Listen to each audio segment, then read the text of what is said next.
Bonjour Sonia. Bonjour Yves. Merci beaucoup de nous recevoir. Nous nous retrouvons ce jour au Midsommar du patrimoine de la CNCGP. L'occasion pour vous de nous faire un premier bilan du premier semestre 2023 qui se termine doucement pour Altixia REM. Déjà un merveilleux Midsommar du patrimoine. Sincèrement, nous sommes dans un endroit magnifique avec des gens adorables.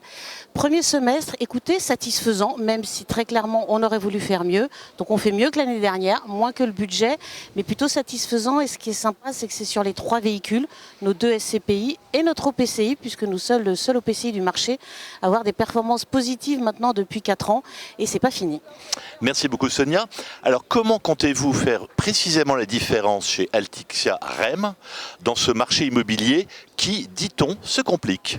C'est exact, il faut être très lucide et franc. Le marché immobilier se complique du fait de la hausse des taux et nous sommes sur un domaine très particulier puisque de notre côté, nous achetons en VFA, c'est-à-dire qu'on va acheter en blanc, en direct auprès de promoteurs avec des actifs décotés et ensuite on va commercialiser ces actifs en blanc et créer de la valeur. C'est-à-dire qu'on n'achète pas la création de valeur, on la fabrique. C'est le même phénomène que si on empruntait à taux zéro et à taux fixe puisque la VFA, ce sont des appels de fonds réguliers dans le temps. Ce qui nous permet d'avoir toujours de la création de valeur et donc des performances positives. Très bien, merci beaucoup. En conclusion, quels sont vos principaux projets, vos principales ambitions pour Altixia REM à échéance 6 et 12 mois en termes de produits et de services? Alors tout d'abord, et pour moi c'est toujours le point principal, tenir nos engagements en termes de performance vis-à-vis des clients, donc plus de 5% pour nos 2 SCPI et entre 3 et 6% pour l'OPCI. Ensuite, lancer des innovations, parce que les CGP nous demandent toujours des innovations, notamment dans le digital, et nous allons lancer l'OPCI en direct via la blockchain, sans passer par un compte titre, puisque nous avons beaucoup d'épargnants qui nous ont demandé de l'immobilier liquide, à la flat tax avec du revenu. Donc c'est ce qu'on va proposer avec l'OPCI. Et enfin, 2024, c'est encore loin, mais avant tout, toujours de belles acquisitions. Il y a clairement de belles opportunités d'acquisition pour les petits véhicules pour pouvoir obtenir des belles performances encore dans les années futures. On reconnaît là votre sens légendaire de l'innovation, Sonia.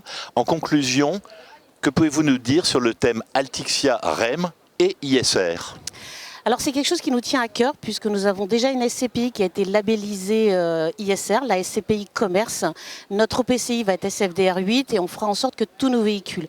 Pour moi c'est quelque chose qui est clé et on voit d'ailleurs que les experts immobiliers commencent à regarder justement quels sont les indicateurs énergétiques qu'on a sur nos véhicules immobiliers et ça va valoriser le patrimoine. Non seulement ça a du sens pour nous, pour nos collaborateurs, pour nos clients, mais ça va valoriser le patrimoine. Donc c'est quelque chose qui est clé tant sur l'aspect énergétique et on oublie souvent l'aspect social qui est pour moi primordial parce qu'on doit aussi encourager nos commerçants qui sont dans nos commerces, nos locataires dans les bureaux à faire ces efforts de consommation énergétique. Et il faut que toutes les parties prenantes soient impliquées et franchement c'est fantastique, c'est un sujet qui est passionnant. Merci beaucoup Sonia, très bon salon au Midsommar du patrimoine et à bientôt. Merci Yves, bonne journée à vous.